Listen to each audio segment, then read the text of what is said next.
both of those successes today, which suggest that the old narrative and the old framing for the Brazilian energy horizon might be reaching diminishing marginal returns, to borrow a phrase from the economy.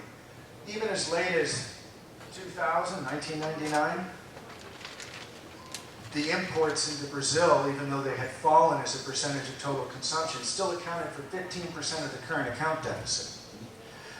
Before it was higher, which might explain one of the reasons why it was difficult to stabilize inflation during the late 70s and 1980s. I mean, it would be hard to deny that the oil shock had it would be hard to argue that oil shock had no role in the rapid accumulation of debt in the late 70s and early 80s, although I won't deny that management of the economy also contributed. But the point here is that success in reducing oil independence no doubt helped Brazil in the 1990s in stabilizing the macroeconomy. I know that Brazil has been able to so far continue to develop hydroelectric power even with public opposition of different sorts, but it's a phenomenon which is worldwide, and it involves local opposition which might not necessarily be environmental opposition, and sometimes will involve international environmental opposition. So I see it as a motive for concern, at least with respect to the low carbon nature of the current electricity mix. We also have the likely negative effects on the potential of hydropower coming from currently unfolding climate change and the effect on the water patterns in Brazil, which makes it highly unpredictable to be able to plan out long-term multi-billion-dollar investment in large hydro.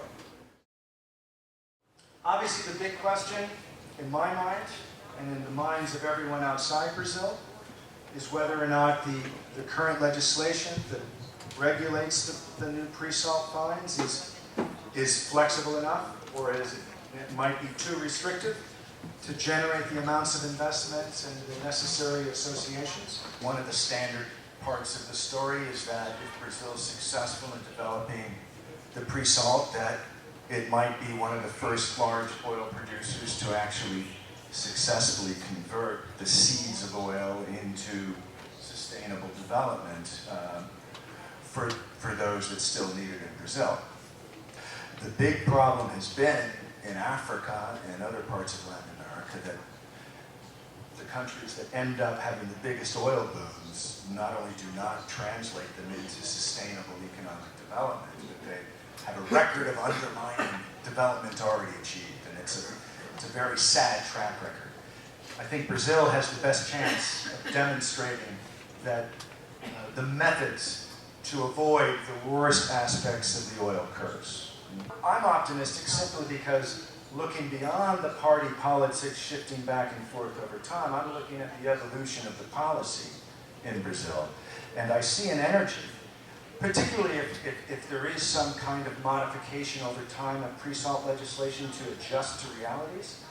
I see this as another version of the pragmatic macroeconomic policy that is undeniable in Brazil's record in the last 20, 25 years. Now we get to the US story. Story number 2, the shale revolution. Most of the media attention about the shale revolution in the United States focuses on the gas. But the actual one, just as important in its impact on the current map, has been the shale oil production in the United States. That's what's allowed us to reduce our oil imports for the first time in 2 generations. So the optimists on the American story, the standard interpretation, is that US energy prices, which have fallen as a result, particularly in gas, as a result of the shale revolution, that this is a significant change, and it is a sustainable change. That it will revive the United States economy, I mentioned this earlier. That US global influence will be enhanced, and that we might be able to pick up again the baton of global leadership or hegemony, whichever term you prefer. The measured pessimists, of course, don't necessarily see the US shale revolution expanding significantly beyond the United States. And some of them, some of the more radical pessimists, do not even believe that the shale revolution in the United States is ultimately sustainable. Against our expectations, we've reduced our greenhouse gas emissions in the last 4 years, while Europe has experienced an increase because of a curious linkage, an Atlantic linkage, whereby our cheap shale gas has undercut the price of even our cheap coal, and our cheap coal has been sent by a ship to Europe where it's cheap enough to undercut even gas imports from Russia and Algeria and force the Russians to become more flexible on some of the terms of their exports to Europe. So what I propose to do here with this story is to explain this new projection that I'm talking about, this Atlantic Basin projection, what's involved, how do I rearrange the map.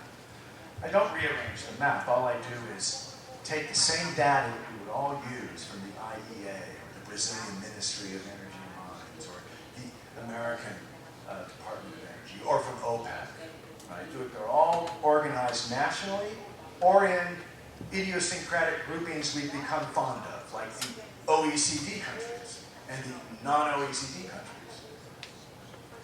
I view that those kinds of categorizations take us in an abstract direction away from the actual map and away from regional associations which actually make sense, which are based on regions which are actually emerging based on changing material conditions and changing material flows. Unit of analysis number 1, the Atlantic Basin. So I'm going to show you all the data I'll show you. I won't show you now any Brazilian data. I can comment where Brazil might be and where the Americans might be, etc., where Angola might have a contribution, etc. But I'm going to give you the Atlantic numbers. And these will be the aggregate of the 4 continents surrounding the Atlantic. Then we'll take another new unit of analysis. And again, we'll take 3 contiguous regions that are traditionally defined regions: the Middle East, Central Asia, and Russia. And I'm going to consider them all together as what I call the Great Crescent, right? And if you look at the globe, it is a very large and great crescent that we're talking about, that goes from the Persian Gulf all the way up through Central Asia, hooking around through the Urals, fields of Russia, all across to Siberia. Asia Pacific, again, traditional categories that I lump in what is actually a used category: Asia Pacific, South Asia, Southeast Asia, East Asia. In the last 15 years, the Atlantic Basin has been catching up to the Middle East in absolute terms. We now have 700 billion barrels, only 800 billion in the Middle East, and there's a question mark over the Middle East reserves, because those are politically defined reserves that have shifted up for political reasons over time. If we look at this in relative terms, we see that now, again, just with the proven reserves, the Atlantic has over 40%, and this has increased from just over a quarter, again, only 10 to 15 years ago. The situation with gas is a little different. If we look just at proven conventional reserves, we have only 20% in the Atlantic. But if we broaden this beyond conventional gas and include shale, we include all the current estimated shale reserves, proven and unproven, technically recoverable, from the world, including China, who has the most, 70% is in the Atlantic Basin.